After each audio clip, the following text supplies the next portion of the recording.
Back when I worked as a corporate careers and leadership expert, the talented men and women I supported regularly confided in me, not only about their professional ambitions and on-the-job wins, stresses, and stumbles, but also about the tough time they were having working while raising kids. After my management seminars, participants would come up and ask how to squeeze child-related responsibilities onto their packed to-do lists.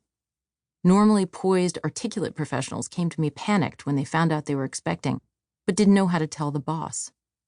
Once, during a last-minute prep for an important meeting, the executive I was helping rehearse his pitch suddenly went quiet.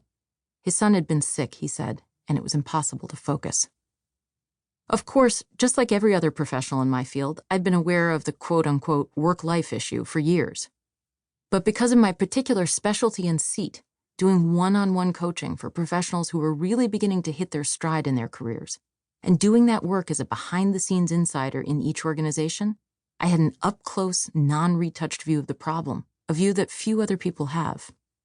I saw all the annual performance reviews and spent hours with people trying to figure out how to do well at work while being loving on-the-job parents. I'd finish up a who should get promoted discussion with senior leaders and then go straight into a coaching session with someone eager for promotion, but worried that it meant even more time away from the kids.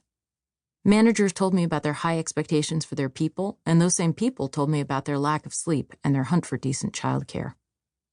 Work life? No, this wasn't an abstraction I was dealing with, or an issue that would fit neatly inside a single euphemistic label. And my coachees weren't numbers on a page. They were real, individual human beings who, behind closed doors, talked with me about feeling tired, uncertain, and alone, who described loving their work and their kids at the same time, but getting ground down trying to do right by both. The more I listened, the more my coachees revealed. Many told me they felt guilty or helpless, like bad parents and professional failures. The words bad and fail came up a lot. Sometimes it felt as if I were standing at a busy intersection, with career pressures and expectations whizzing by in one direction, and personal goals, feelings, and family needs running just as fast in the other. I had a full view of both lanes, but I didn't know how to play traffic cop or prevent the inevitable accidents. And accidents there were, of many kinds. I saw immensely talented parents change jobs or even leave their careers outright in a bid for relief. Others stayed the course, but gradually lost their confidence, energy, and mojo. I tried to help, but nothing from my years of organizational psychology practice or leadership development work, or even from my MBA degree, had ever really prepared me to teach people how to bring together self, career, and children.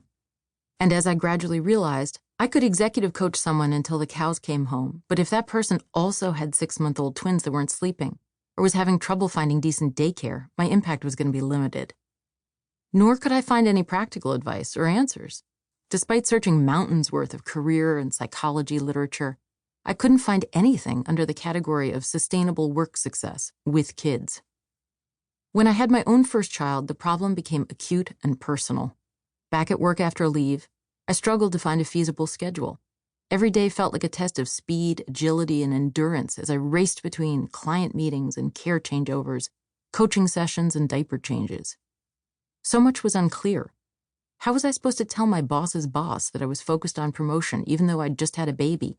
And could anyone out there reassure me that that was even okay to begin with? What was the right amount to spend on childcare when my husband and I were saving to buy our first home? Were there ways to manage the stress of a more than full-time job and a tiny person who needed me? When working long hours, how could I still be a present, loving parent? Remember, I was the careers and leadership expert. Helping people find the most effective ways to do their jobs was my stock in trade, but I was coming up empty-handed for my clients and for myself. Not only did I not know how to help the moms and dads I worked with alleviate the constant sense of guilt so many of them walked around with, but I also had no clue how to tell my colleagues I needed to leave the office early when my little one spiked a fever. Talk about humbling.